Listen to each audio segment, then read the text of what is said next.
Banyak bank akan melepas saham baru dengan skema hak memesan efek terlebih dahulu atau rights issue pada semester Februari 2022. Penjualan saham baru ini antara lain dilakukan oleh Bank BTN, BSI, Bank Raya, Bank Victoria International, Bank Ina Perdana, Bank Bumi Arta, Bank Maspion, Bank Neo Commerce dan Bank IBK Indonesia. Sebagian besar dana yang diperoleh perbankan dari rights issue akan digunakan untuk memperkuat permodalan, meningkatkan penyaluran kredit, pengembangan layanan digital serta operasional. Terbaru, Bank Ganesha akan kembali melakukan hak memesan efek terlebih dahulu dengan menerbitkan sebanyak-banyaknya 7,5 miliar saham baru dengan nominal Rp100 per saham. Nilai itu setara 45,53% dari total modal yang ditempatkan dan disetor penuh perseroan.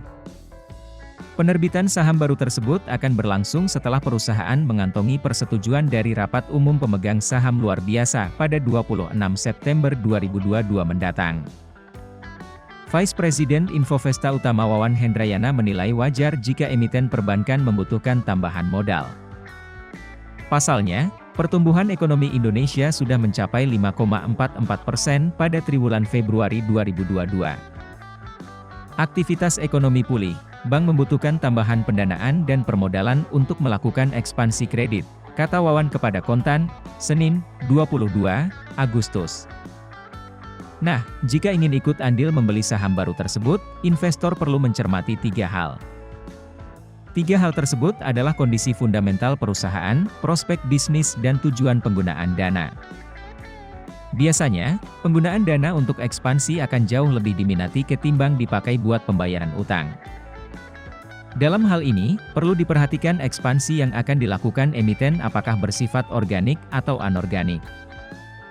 Sebab, mesti dipahami bahwa rights issue tidak secara otomatis bisa memberikan tambahan profit bagi emiten, walau asetnya akan bertambah. Di sisi lain, ekspansi bisnis yang direncanakan perusahaan juga butuh waktu untuk berkembang. Selain itu, ada faktor lain yang perlu dicermati yakni keberadaan pembeli siaga atau investor yang siap membeli saham baru. Rekam jejak bisnis dan kapasitas modal dari pembeli siaga akan melengkapi kesuksesan rights issue. Associate Director Pilarmas Investindo Sekuritas, Maximilianus Nicodemus menyebut penerbitan saham baru tersebut sudah disesuaikan dengan rencana bisnis masing-masing perusahaan. Apabila rencana bisnis tersebut memiliki potensi di masa datang, tentu mereka akan melakukan rights issue untuk mendukung rencana tersebut, kata Nico. Namun, Wawan maupun Nico merekomendasikan investor untuk mengoleksi saham-saham emiten Bank BUMN seperti Bank BTN dan BSI, ketimbang yang lain.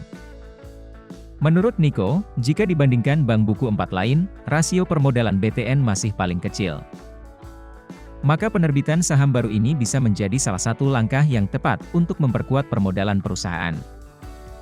Untuk BSI, pasar syariah yang begitu besar, tentu menjadi salah satu kesempatan untuk bisa melakukan penetrasi.